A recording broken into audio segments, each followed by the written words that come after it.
Es un chiste muy viejo. Los apóstoles se asomaban al balcón del cielo. Abajo, la tierra, los planetas, los satélites artificiales bailaban su danza todos los días. Los apóstoles se pusieron sus celestiales anteojos de largo alcance y vieron.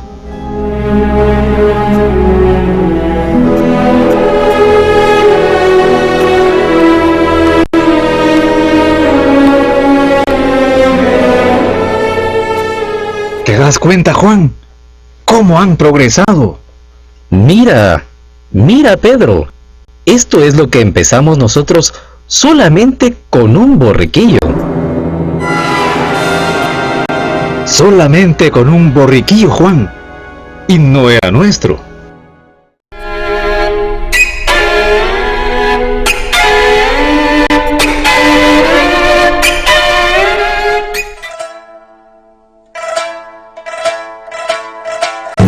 Fue en tierras de Israel. Los romanos, los imperialistas de Roma, eran los amos de todos aquellos parajes. Nosotros, ¿te acuerdas, Juan? Andábamos por allí con él y él tenía paciencia con nosotros. Un día, nosotros entramos en Jerusalén. ¿Te acuerdas, Pedro? Fue impresionante. Él iba primero montado en un borriquillo. Nosotros íbamos detrás. La gente se amontonaba para verle. Llegaba el gran profeta. Parecía que se acercaba la gran revolución. Pero los que mandaban en aquel país y los que se sentían buenos, se sintieron molestos por lo que él predicaba y le prepararon una emboscada y le condenaron.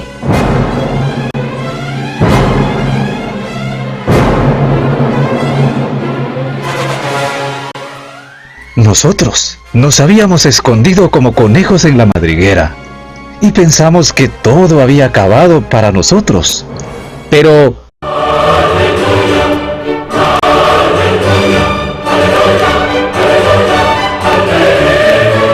volvimos a encontrarnos con él y comprendimos todo lo que había estado anunciado antes de morir. Ya no era como antes. Ya no venía andando y charlando siempre con nosotros. Pero él nos había dicho: cuando se reúnan en mi nombre, allí estaré yo con ustedes. Y volvimos a compartir el pan y el vino como él nos encargó. Y nos fuimos por el mundo peregrinos y empezamos a llamar a la gente, a convocarla. En griego, convocar se decía ekaleo, y nosotros ecaleábamos a la gente. ¡Eh! ¡Ustedes! ¡Vengan a escuchar la buena noticia de Jesús! Y por eso, los convocados, ecaleados, se llamaban ecalesia. Y hoy decimos eclesia, iglesia. En francés, église. Menos los ingleses que le dicen church.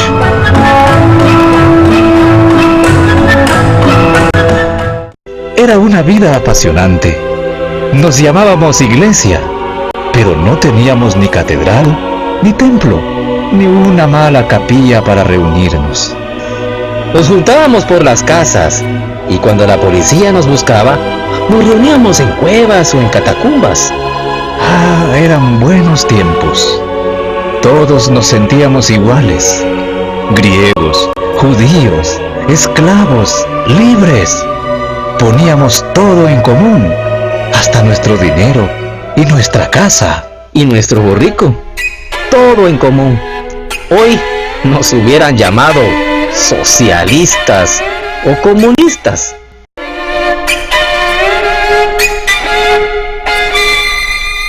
Nos reíamos de los dioses, diosas y diosesíos de entonces. Nos llamaban ateos, porque no queríamos ofrecer sacrificios a sus dioses. No creíamos que el emperador fuese un dios, ni nada de eso. Y teníamos muchas leyes ni reglas. Nuestra única ley era amar. Alguien nos hubiera llamado anarquistas. Y por eso teníamos que escondernos a veces para reunirnos. Estábamos prohibidos, Nuestras asambleas eran ilegales. Muchos de nosotros fuimos a la cárcel o a la muerte.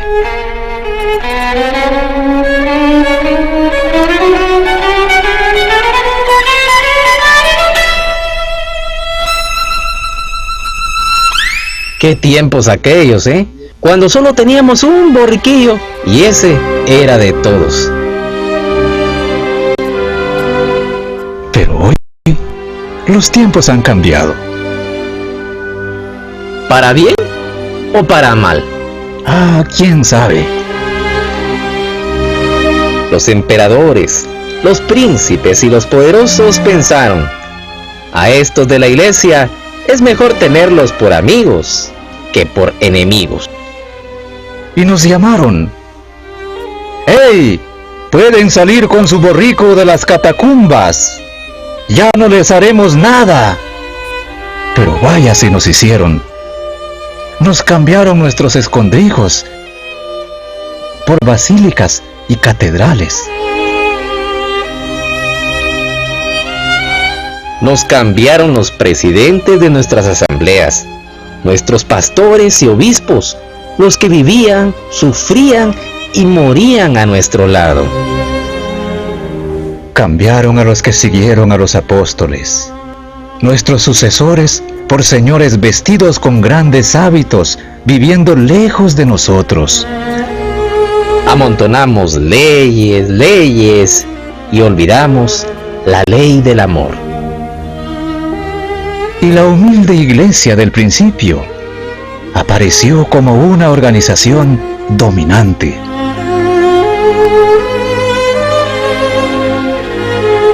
Hasta la pobre María, la que Jesús en la cruz me dejó como madre para protegerla. Ah, María, hoy la tenemos a veces cubierta de joyas, que ahora a veces no hay quien la conozca. Pero, Pedro, mira, sigue habiendo pobres que caminan en borriquillo o en camioneta.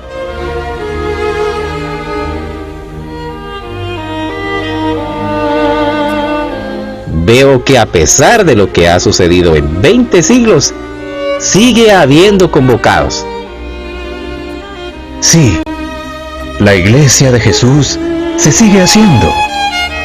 Se reúnen en catedrales o en pequeñas capillas, en champitas, en los barrancos. Los pobres siguen creyendo en Jesucristo. Ese es Jesucristo.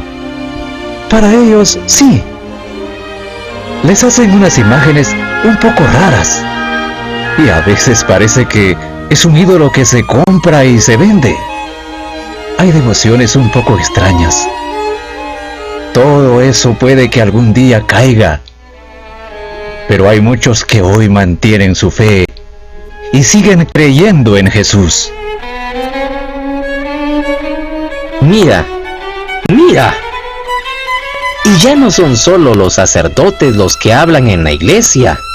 ¡Oh, no! Sigue habiendo comunidades como en nuestros tiempos. Hoy las llaman comunidades de base. ¿De qué? De base. Vamos, que no son de altura, que están humildemente con los pies en la tierra. Y se intenta que los cristianos, hoy los llaman seglares o laicos, puedan participar y opinar en la iglesia. Eso ya pasaba en nuestros tiempos. Claro, así era en la primitiva iglesia. Luego, cuesta trabajo volver a como éramos al principio. Algunos se asustan y piensan que se ha puesto todo demasiado moderno.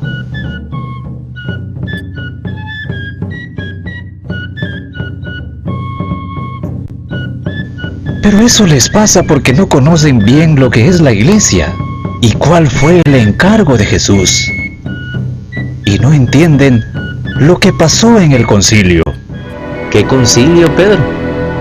Hombre, el último que ha habido, el Vaticano II. La gran reunión de los obispos de todo el mundo. ese concilio que convocó tu tocayo Juan e hizo cambiar muchas cosas. La iglesia avanzó gracias a él. Gracias a él y a muchos otros.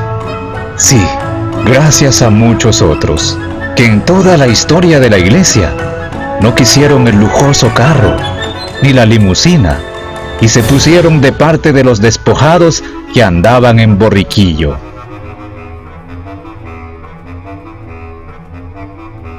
Se compadeció de ellos, porque también iban errantes como ovejas sin pasto. Y ahí, oye, ¿esa es una monja? Esas monjas ya no son como las de antes. Ah, sí, claro. Estamos mirando a un sitio que no conocíamos en nuestros tiempos, cuando creíamos que la tierra era plana. Se llama América. Y es una tierra llena de santos y mártires.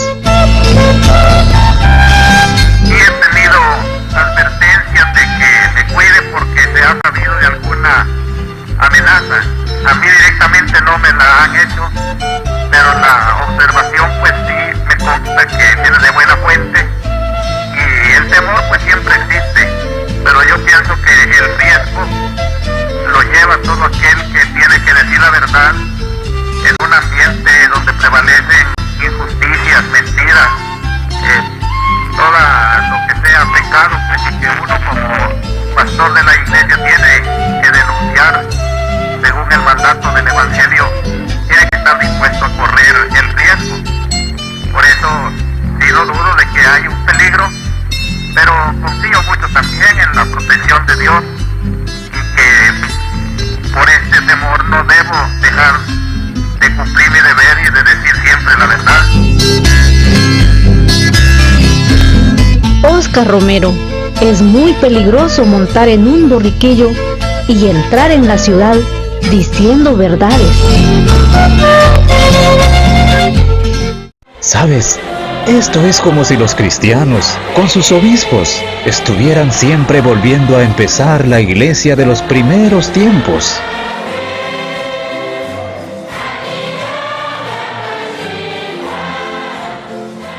¿Quieres que le oigamos a uno de nuestros colegas? ¿Ese es un obispo? ¡Claro! El del perrito. Pon atención.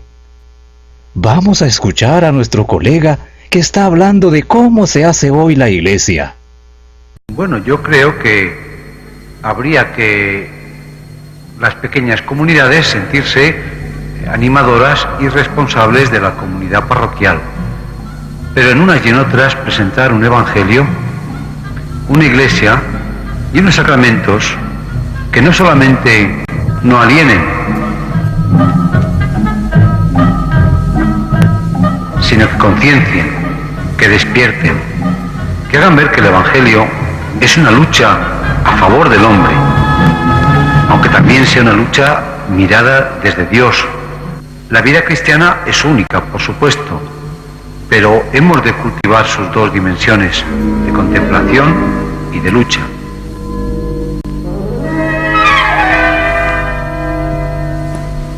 Y dentro de la iglesia, pues, redescubrir una iglesia que es de hermanos, donde todos somos iguales. El obispo, la monja, la madre de familia, el chico joven, todos somos hermanos, de verdad, ni menos ni más.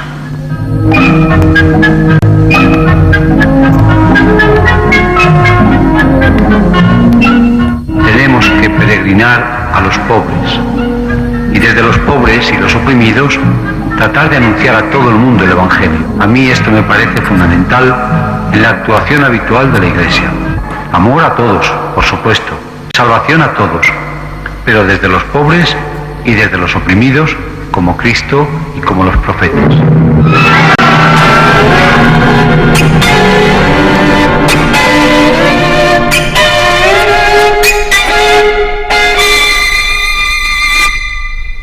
Después de haber escuchado a estos viejos apóstoles Pedro y Juan, creo que, a pesar de todo, merece la pena seguir adelante con aquello que se empezó, con un borriquillo.